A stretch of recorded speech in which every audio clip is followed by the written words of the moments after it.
Hello everyone. As you all know, muscles are the active parts of the motor apparatus of higher animals. These contribute most of the weight of the body. These are essentially machines for converting chemical energy into mechanical energy. In the last video on muscles, we have seen that muscles are classified on both functional and structural basis. Functionally, they are voluntary and involuntary. Structurally, they are striated, smooth. Overall, they can be properly classified as striated muscles, non-striated muscles, or cardiac muscles. To understand fundamental mechanism of muscle movement, some knowledge of its connective tissue components, its nerves and blood supply, and its histology or microscopic structure is essential. So today in this video on electron microscopic structure of skeletal muscles, we will see the different coverings of skeletal muscles. Skeletal muscles are protected, strengthened, and attached to other structures by several connective tissue components. Entire muscle is usually wrapped with fibrous connective tissue called the epimysium. The epimysium is an extension of deep fascia, a dense connective tissue.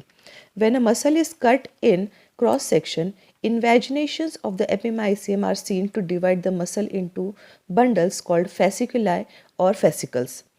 These invaginations of the epimysium are called the perimysium.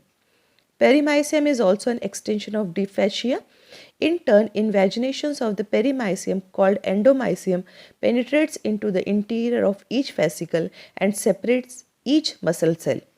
Endomysium is also an extension of deep fascia. The epimysium, perimysium and endomysium are all continuous with the connective tissue that attaches the muscle of another structure such as bone or other muscle. All these elements may be extended beyond the muscle cell as a tendon, which is a cord of connective tissue that attaches a muscle to the peristonium of bone. In other cases, the connective tissue elements may extend as a broad, flat band of tendons called as aponeurosis.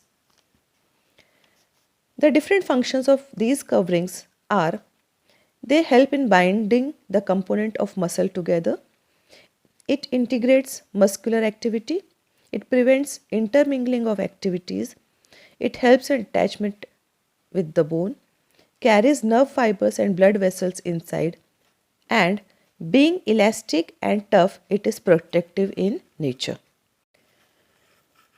Skeletal muscles are well supplied with nerves and blood vessels. This heavy innervation and vascularization is directly related to contraction. Muscle contraction requires a good deal of energy, meaning large amount of nutrients and oxygen. Moreover, the waste products of these energy producing reactions must be eliminated. Thus, muscle action depends on the blood supply. Generally, an artery and one or two veins accompany each nerve that penetrates a skeletal muscle. The larger branches of the blood vessels accompany the nerve branches through the connective tissue of the muscle.